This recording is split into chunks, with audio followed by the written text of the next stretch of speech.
Hi. The other question that I get asked a lot is how do I manage stress?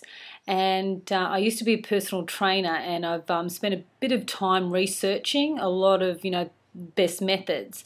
And what I find interesting is we all know what we need to do. It's whether or not it's important enough for us to change our habits, the way in which we think, and our behaviors to allow us to manage this, a lot of low-grade stress that we get from work. What happens is when we're stressed, a lot of the blood in the brain that's usually used in the prefrontal cortex, which is our, chief executive officer, and that part of the brain that's very holistic and allows us to have an expanded, awareness and be able to be really creative problem solvers.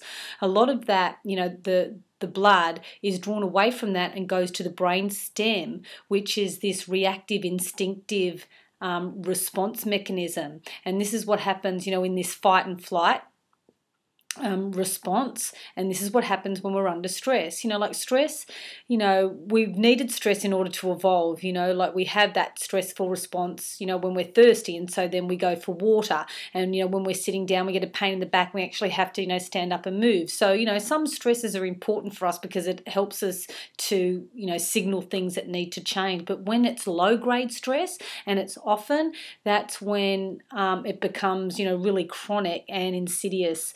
So the 5 best stress busters are physical activity. Get out there and start, walking or running or boxing or doing a class or whatever that is, but move your body. Really important. The other thing is smile. It is amazing what that does physiologically to yourself and also to the people that you're smiling with.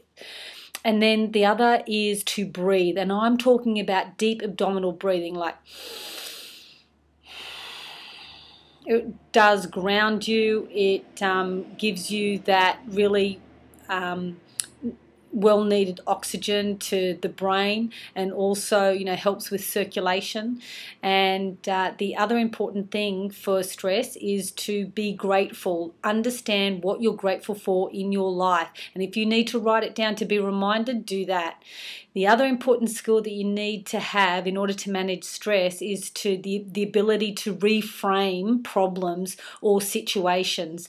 Like understand that things are going to happen all the time, but get into the habit of knowing that there's a solution, that there is going to be a gift in this. You may not know it yet, but be able to reframe a problem or a negative situation into something that is affirming, an opportunity, or something that you're going to learn from. And if you can get into the habit of that, a lot of this stress that we bring onto ourselves, you'll be able to manage a lot more effectively.